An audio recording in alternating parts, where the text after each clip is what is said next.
This is your girl, Lady V, host of the V Line, and you're listening to Citywide Blackout. Lifetimes waiting the false idols fall, while the cons won't admit there's no idols at all. It'd be wrong to consider that you just can't know. Hey everyone, and welcome back to the show. Great to have you here. I'm your host, Max Bone, and joining me is the one and only Curtis Hughes. What's going on, Max? Glad to be riding shotgun here again. Yeah, man. Great to have you here, man. Very excited because we have not actually talked music on this show in quite a while. So this will be a fun little time. You know, as we were coming to the getting ready for the show, I had a little thought. Okay, what's that? You like trivia? I love trivia. I suck at it, but I love it. All right. Well, I've got a little couple of hints I want to throw out for something at you. I want you to see if you can tell me what it is that I'm describing. All right, go for it. We'll see what I can do. Okay. So, what I'm thinking of is a mode of transportation that's been around since, I don't know, the 11th century, used primarily for aquatic adventures. Oh, I know this. It's a whale. Well, unless you're reading Moby Dick or something. God damn it. I was so close. Oh, you know what? It's a gondola. Is that what it is? Yeah, I think you might be right there. It Fantastic. Like a gondola, yeah. But I've got some horrible news to share. God damn it. What happened? Well, unfortunately, an old acquaintance of mine passed away recently in a boating accident while in Venice. Oh, damn. You know, I haven't been able to get in touch with any of the friends or anything like that, but I was able to reach out to him on Facebook. I send my condolences. That was terrible. I'm a dad. Dad jokes. They're comedy. You know? I know you're a dad, and you've actually just made that very clear to everyone around us because of that horrible joke. Sorry, folks. Everyone who heard that joke is now dumber. Our bad. But that's a really good segue to introduce our next guest. This is a band that you have I heard you mention a couple times already. They've been featured in a recent playlist, and I'm sure much more to come.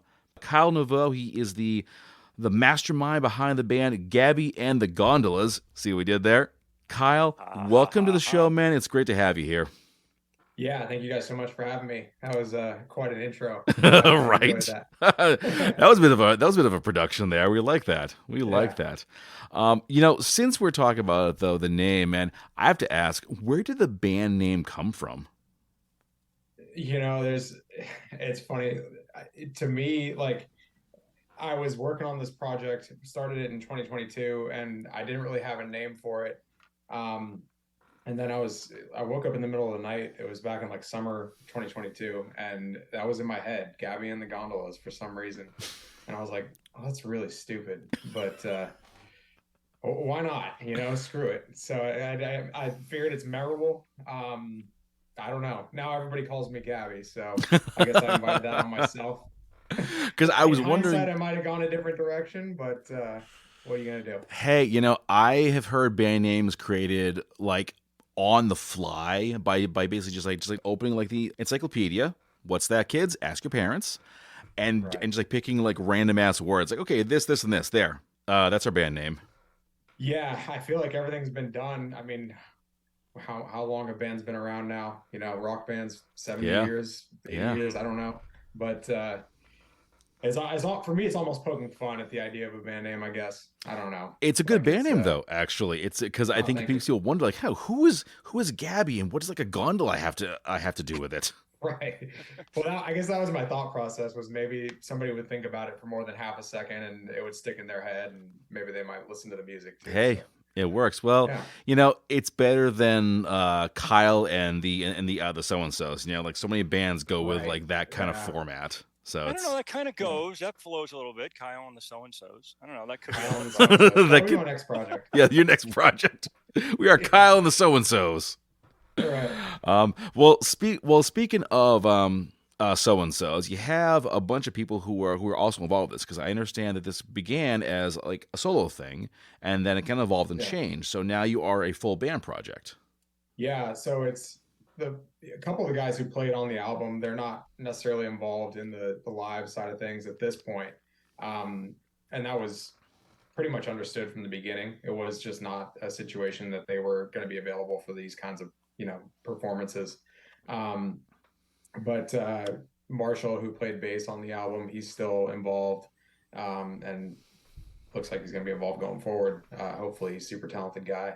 And then have a couple other guys that we're working with, playing live, rehearsing a lot. So it's evolved quite a bit. The producer and the engineer, obviously, they're pretty much just on the studio side of things. So, but they did a fantastic job, and would love to work with them again in the future. So it's a moving target. It's a kind of a fluid situation with musicians. It's, sometimes you think they're involved and then they got other stuff going on, and it just seems like you're constantly chasing it sometimes. But when you find the right people who want to be involved, it's, hopefully they stick around. The sound is just amazing stuff. I've been listening to your debut LP, Pollyanna. I've been loving just the diversity of sounds and the different songs. Of course, I think the first single was Pottery God, and then later on Steamed Rice. And again, great song names too. Actually, you're like Thanks. very good at naming things. Well, it's funny. So with Steamed Rice, it was actually just the working title for the song. And then the producer, Brad Lindsay, he goes, "You should just keep that name," because I didn't really know what I was going to call it. And I'm like, "All right, if you think that's a good idea."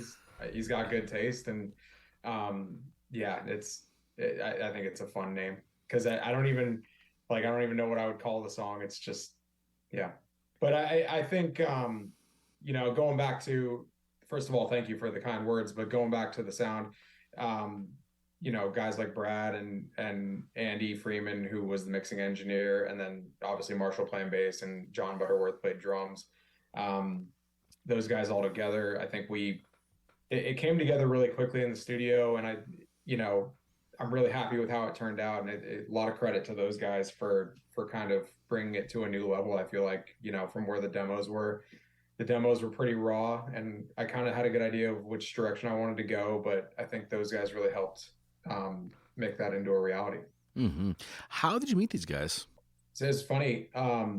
Andy Freeman, I was selling an old Telecaster neck that I had from a few years ago. I actually had the neck for almost 10 years, and I was selling it on reverb.com, and he reaches out to me and he goes, "Hey man, I live like 5 minutes from you. Can I just meet you in a parking lot and just buy this thing cash?" And I'm like, "Hell yeah." So I meet up with him. We do the deal, and I'm like, "So what do you do?" He goes, "Oh, I'm a producer. I got my studio, in my house. You should come by sometime." I was like, "Oh, I'm working on an album.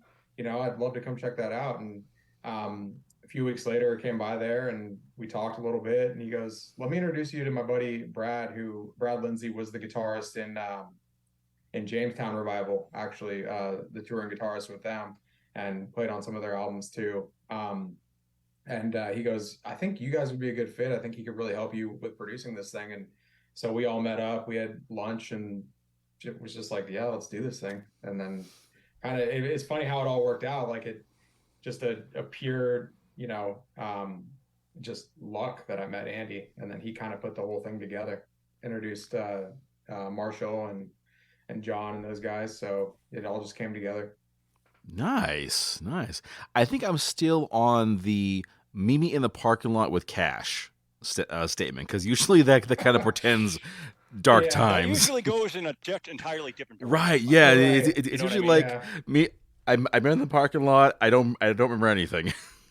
Yeah, we met in the Kroger parking lot down the street from my house, and I mean, hey man, if he's gonna stab me or whatever, there's going to be witnesses. So I don't think he's going to do it. I figure it's better that way than meeting at some, come to my house or something. Yeah, fair enough. I've done quite a few of those Craigslist meetups for, buying and selling stuff. And I was just going to say, still too. here. I once was selling an old car, and someone offered to meet me. I think it was in Milford at midnight for the deal. I thought, no, I'm not going to come home if I do that. No, That's not good. I do Yeah. like the story though, because that's certainly a far cry from your typical, Craigslist posting journey, Right. that sort of thing that you would normally hear. Yeah, definitely a happy ending here. So I like that. So going back to the LP, one thing I read about that is that this is a snapshot in time. I'm curious as to what time we're talking about and kind of why was it important that you capture it in these songs? Well, I think the way I feel about it, like anytime, so I wrote all these songs in 2022, and if I had waited to record them and put them out, I think I would have got over them. And I probably would have just been like, ah, screw it, I'm not into that anymore. Um, and I wanted to really get started with this project. So I hate to say that I'm not as into the songs now because it's not true, but I've written them, I wrote them a while ago and they've been out for a while now. So they're not as fresh to me as maybe they are to somebody who's hearing them for the first time. And I think when you're a creator or when you're making something, if you sit on something too long, it can start to get stale, and then you start to get tired of it yourself, and you don't even give somebody a chance to hear it, or whatever the medium is, see it, take it in. And I just don't. Sometimes you got to get out of your own way, I guess I'm trying to say. And um, for me, Pollyanna is kind of like a snapshot of how I was feeling at that time, and where I was at musically, and kind of what appealed to me, I guess. And it's always evolving. So I guess that's what I meant when I said that. And it's funny. I actually I read that. I don't remember whose quote it was. It was some old rock star said something along those lines about music being a snapshot in time, and I was like, that's funny because that was after I had said that. I saw it, and it's the exact same way that I feel about it. I look at it, obviously not to make this comparison, but somebody who's had a hit and they're playing it 30, 40 years later, like they're probably they don't play that song and think, oh, that's I still feel exactly how I felt when I wrote it. It's just they're almost like taking you back in time to when that came out. Like if you put on a Beatles record or whatever, like you go right back there. And that's the cool thing about music to me. The collection of songs you have on the album itself, is there an overall arching theme to it? Because it has a really like mellow vibe and feel to it. I guess probably the overall theme would just be like bittersweet, because I wrote these songs right before I was going to turn 30, and I was thinking about my 20s and kind of the process of getting older, and kind of leaving youth behind a little bit. So there was a little bit of that. I feel like that came through a lot, both lyrically and musically in the songs, looking back at it. And I don't even know if that was necessarily a conscious thing. It just kind of worked itself out that way. So I guess if there's a theme, that's probably it. And you also mentioned for Pollyanna that it's not about genres, but I love this part. It's about the sonic picture. I love the way that that's worded. What sort of picture were you trying to aim to create? You know, I almost associate music with colors, and I think like for example, the album art is a lot of purples and blues and like darker, and I leaned into that. I feel like with the music and the songs, and I feel like from a production standpoint, we collectively leaned into that too. Just the overall vibe of the songs, I feel like there's a darker element to them. Even the quote unquote more upbeat songs, I think there's still a little bit of a melancholy feel to it. I guess that kind of comes throughout the album, really, in my opinion. And maybe in the future, I'll try to get away from that a little bit, and go a little bit more in a brighter direction. But it felt right. You mentioned the melancholy sound, Kyle, and I was curious. Is the overall like feeling of the album meant to be like upbeat, downbeat, somewhere in the middle? I think it's a mixed bag for sure. Some of the songs are definitely more up tempo and higher energy, but there's a few that are very mellow, I would say, and just way more low key. So I think it covers a pretty wide range. My favorite artists, I feel like when they put out an album, they kind of can cover that full range, and give you a little bit of everything throughout the album. So I guess that's what we were trying to do. And is the sound like all you, or is it more of like a combination of yourself and, of course, your bandmates? Yeah, it's a combination for sure. I played quite a bit of guitar on the album, and then Brad Lindsay played quite a bit too. Marshall Facino played bass, John Butterworth played drums, and then actually Andy Freeman, who was the mixing engineer, the guy I met in the parking lot, he actually played drums on Steamed Rice, if I recall correctly, because I think John had to leave early that day or something. So it was a mix. Yeah. I'm definitely not a good enough drummer or anything like that to even think about doing anything. So bring in those who are qualified to do that and just get the most out of the song. How do you think the album would sound if you hadn't met these guys?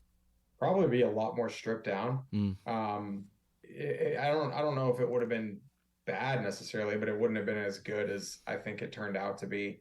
But I think one thing I've learned throughout this process is really kind of opening yourself up to working with people who can complement your strengths and who have skills that you don't really have. Everybody, I think, everybody who makes good music knows how to work with people who can do what they can't and just let them have input. I think I had a lot of respect for all these guys to the point where, ultimately it was my decision on creative stuff throughout the album, but enough respect where it was like, if they had an idea, I was at least going to listen to it. We didn't always go that direction, but I'm at least going to give it a chance. These are guys who've made albums and really good stuff. So they've done a lot. Oh, sure. I imagine for the group as a whole, this was not their first rodeo. Did they kind of bring a lot of past experience with them when they joined Gabby and the Gondolas? Yeah, just overall, I think really, like I said, kind of bridging the gap between where I was and what I knew. I am not somebody who can go into Pro Tools and start, laying down a guitar track and know what to do with it. I'm lost when it comes to that stuff. I mean, I'd like to get better at like the mixing side of things and all that, but then I can put together a demo, don't get me wrong, but on the level that they can do where it's professional and these guys are making a living producing and mixing, like it was invaluable. Cool. All right. Well, we are now going to switch gears and talk about one of my favorite places, Nashville, a place that I really love and I've never actually been to, but someday I will. So I've been down to Knoxville, so it's close enough. It's close enough. Knoxville. It's close-ish, I think. It's close, yeah. 3 So, hours, I think. I mean, like practically like the same place, right? They're practically the same place. Oh yeah. No, definitely not. But you started out actually in San Clemente, California, so quite the commute there. What happened to make you like up sticks and move? I'd been thinking about moving for a long time, and it was kind of like when COVID happened. I guess at that point, the girlfriend and I, we were kind of like, well, now would be a good time to possibly do it if we're going to do it. The world's kind of come to a stop, and we were kind of at a point where if we were going to make a move, it needed to happen or it wasn't going to happen type of thing. So we looked here, we looked at a couple places in the Pacific Northwest, and really just decided that Nashville was probably the best fit, even though I really like the Pacific Northwest too. But yeah, but we're here, and it's been awesome.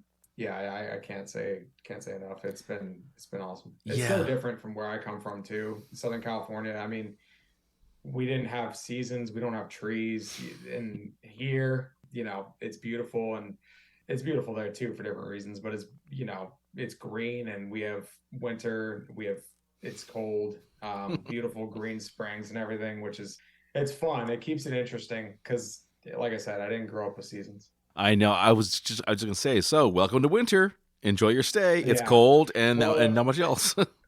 Right. The first couple winters were pretty brutal, and we were pretty much ready to move on. Really? Wow. But we were just like, man, it's fucking cold, and for a long time. And gosh, it's like 4 months of just like you wake up and everything hurts, and then the sun goes down at 4:30, and not used to that, No. So Well, Curtis and I both live in Massachusetts, and I can tell you it gets so much worse. It's so much worse up here. That's kind of why we're giggling a little bit. Yeah, but it's like no, it's like Nashville winters. Ha ha ha! That's like entry level stuff, man. This is when you get up to when you get like but up it's to cold. It's still cold. It is. Oh yeah, like cuts But into no, your bones yeah, cold. I don't think I don't think I could do any further north than this. That's Fair. one thing I've learned is like that's a different level. I know. Oh And yeah, doing it as long as winter lasts, it's like, man, that's brutal. Do you feel like life in Nashville has kind of creeped into your sound too, or is it mostly like a California style? It's a good question. Yeah, I think so. I mean, I've always, even before I moved here, I was into, guys like Neil Young and stuff that obviously you wouldn't call Neil Young country, but he's got kind of like that country-ish sound a little bit, and I've always liked that. I've always liked a little bit of that more old school raw country feel. I wouldn't say it's a huge part of my sound necessarily, but I like it, and I think it's possible. I don't know. There's the thing about Nashville, from the outside looking in, people just think about the country music stuff. There's so much stuff going on here, all kinds of music. I mean, there's a really big indie scene here. I got friends in that scene, obviously, and there's some awesome indie bands that are here locally, and pretty much anything else you can think of. Obviously, bluegrass, country, kind of more like rock and roll, or I don't know what you'd call it, but like the rock bands, who were kind of a throwback to like the 70s type bands, I guess. I don't really know what that genre is called, but they're here. And then singer-songwriters out there too. Oh, a ton of singer-songwriters, of course. Yeah, it's all here. It's kind of, as a musician, it's kind of like, whatever you're into, you can find it here, I guess. Even though on the surface, people think of the country stuff first and foremost. Yeah. Yeah, sure. Actually, one band to kind of keep your eyes out for, unless you've like already seen them. They're called Plastic Angels, and they're actually old friends of ours from our days in Boston. And they actually moved down to Nashville, I think actually around the time of COVID too, because they're like, well, we've been talking about it. Everything's on fire. Let's just like go now. So they've been down there for probably about the same amount of time as you have. Okay. Yeah, I'll keep an eye out for sure. So I hear that Nashville, and I have never been. I have friends have gone and whatnot. It's all too common to meet some really big names just as you're walking down the streets and whatnot. Has that happened to you yet? I don't hang out in downtown Nashville much. So I live down a little bit south of Nashville, actually in Brentwood. I'm kind of an introvert, a little bit of a recluse, I guess. I don't go out a ton unless like I'm going to see like a buddy's band or I'm playing or something. Which I mean, I should. I really should try to get out more, but I stay home a lot. Having said that, no, I haven't really seen any celebrities. My girlfriend has. She's seen a couple, but I haven't.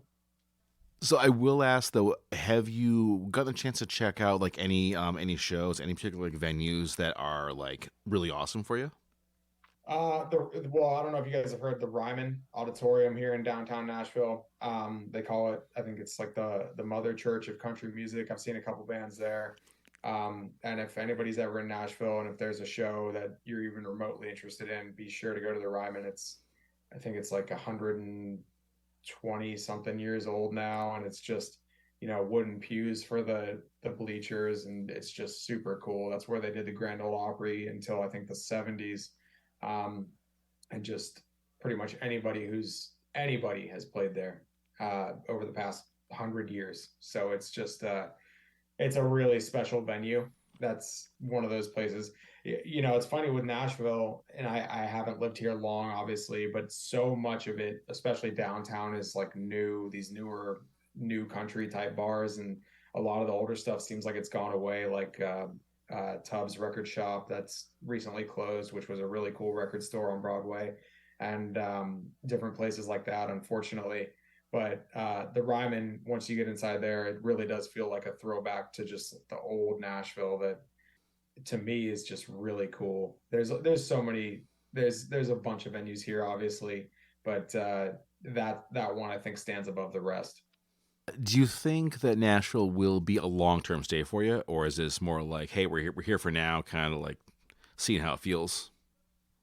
I like Nashville a lot.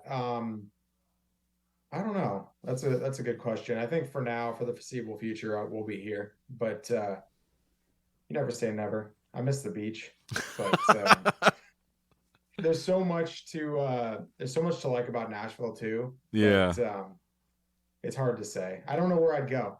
I haven't found a place that I like enough where I'd be like, okay, I want to go there. Well, not north, right? We've But never we say I think never. we've No, already not north. established that. Yeah, Right, we're gonna and leave it would that part out. probably, yeah, it would probably be either south or west, but Yeah. who Well, knows?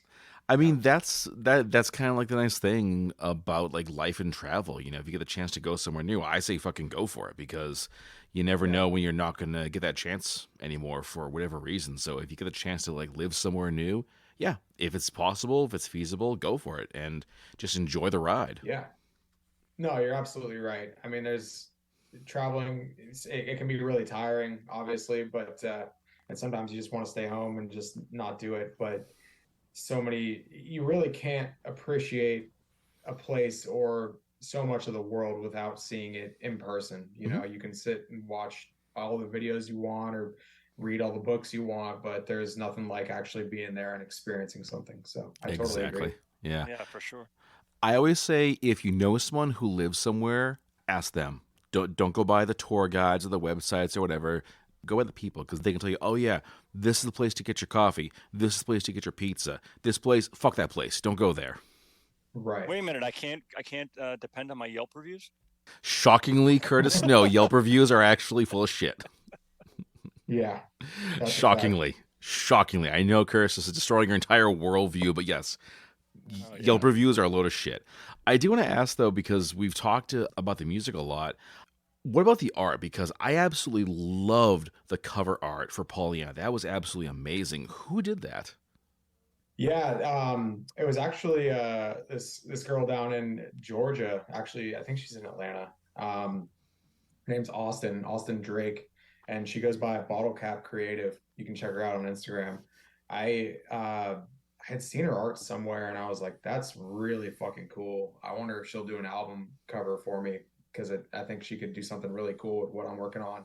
And I kind of gave her an outline of roughly what I was looking for, and gave her the creative freedom. Like, you know, here's the rough parameters. You know, take that and run with it. She did, and I thought it came out awesome. She did an awesome job. Yeah, I mean, I saw that when you dropped the LP. I thought, oh damn, that was just Yeah, beautiful stuff. So yeah, she did just absolutely knocked it out of the park. You said that totally. you gave her like the rough ideas, but like, were you really surprised by kind of what she turned back to you? It was not necessarily what I had expected, but not in a bad way. It just, you know, I kind of thought it would look a little bit differently from the portrait of the girl's head. Like I thought her face would be like more in the center of the frame, you know. But when she came back and she had her like looking from the side, I was like, oh, that's cool. I didn't even think about that. It was unexpected, but in a good way. Cool. All right, well, folks, we are coming down to the end of the conversation, but of course, we're going to end things off with the most important question: what's next for you? A lot of shows.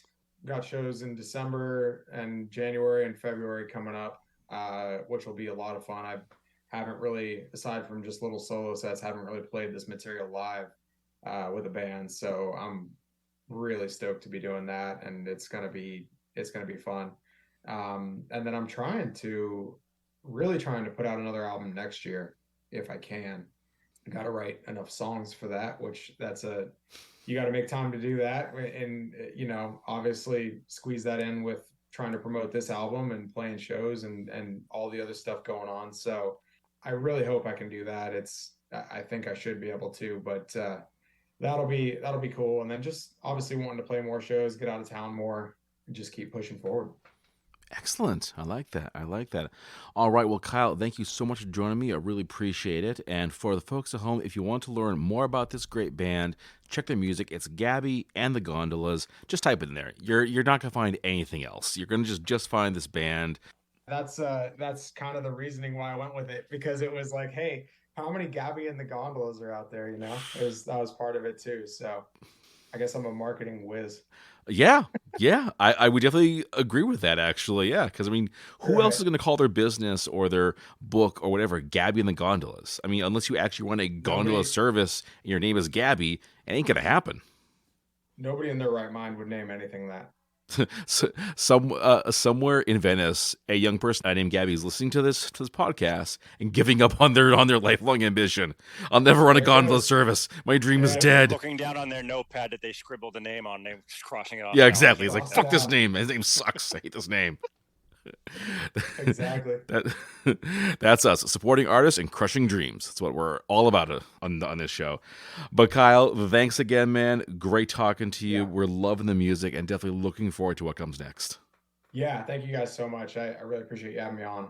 And Curtis, until next time. Until next time, buddy. And with that, we bring this episode to a close. Thanks for listening, and if you haven't already, check us out on Facebook under Citywide Blackout, and Twitter and Instagram under Citywide Max. You can catch this and all your favorite episodes on your favorite podcast platform, and new episodes are added every week, as well as on Boston Free Radio every Saturday at 10 p.m. You get at me at citywidemax@yahoo.com if you want to suggest a guest, submit your music, or just drop us a line. Thanks for tuning in, and I'll see you next time.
Gravity stopped. Thursday